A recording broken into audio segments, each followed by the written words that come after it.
War. It's one of the most inhumane and yet one of the most human parts of our existence. We can track it back to our earliest days, and it still happens to this day. Hi, I'm Ethan, and today I'm going to be giving you a very brief history of the conflict in between Israel and Palestine. So we must start with the two people, the Muslims and the Jews. Although Judaism and Islam are two different religions, their roots are very much the same. So that can cause conflict already.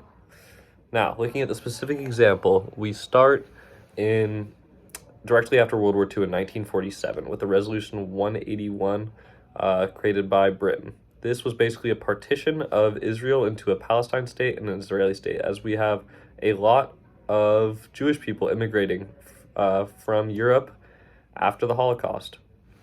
Now, Israel has gotten their state, but unfortunately they do not believe that is what they deserved. And with the rise of Zionism, as I read in Zionism by the Britannica, that it was on the rise, and that is the belief that they deserve their own state. So Israel used their militant power and went into the Palestinian state and basically just took it. They displaced about 500,000 Muslims, and this led to a war of terror from the Muslim people, as they did not think they deserved that and wanted their land back. So they started to fight back using bombs and riots and whatever they had, as they didn't have an organized military. Now we go on to the first Intifada, as we read in the Israeli-Palestine conflict, Global Conflict Tracker. The first Intifada was basically just a mass protest, mass riot, which was in response to the military occupation from Israel. So this did work out, and it worked for the Oslo Accords, which was a peace treaty between Palestine and Israel. Unfortunately, it was not a good treaty, and it ended up getting the Israeli president assassinated by a Jewish man. And that led to a man named Sharon becoming president. Sharon was a military man, as I was told in the PBS NewsHour and John Yang, The Complicated History of Conflict Between Israel and Palestine YouTube video, that Sharon took a group of Jewish men and marched on the Temple Mount, which the Temple Mount is basically a very important temple for both Jewish and Muslim people. And he basically just claimed it as theirs, which was not to the liking of the Muslim people, as it started the Second Intifada. Now, the Second Intifada was just a much more aggressive version of the first one. Just much more riots, much more attacks, much more shooting. Still with a lot more Palestinian deaths, though, than Israeli deaths. Now, as I read in the key events in the Israel-Arab and Israeli-Palestine conflict, that the President Sharon did end up having all Israelis taken out of the West Bank in 2004. Now, this was a good thing for Palestinian people, but it did lead to two separate governments, as the Palestinian Authority held the West Bank and Hamas held the Gaza Strip.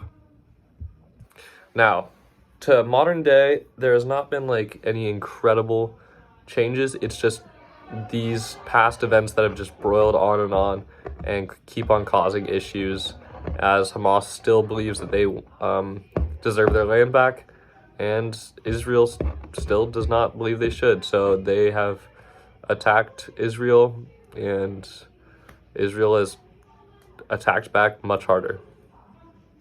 Okay, now I know I just spat out a ton of information.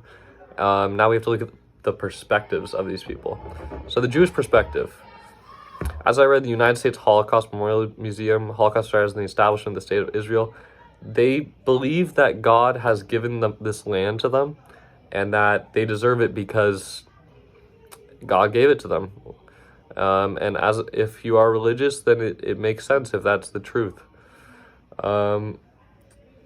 They also have gone through a history of having their land taken, as we go back to ancient times with the Babylonians taking Jerusalem, and after Jesus, the Romans taking Jerusalem and persecuting them.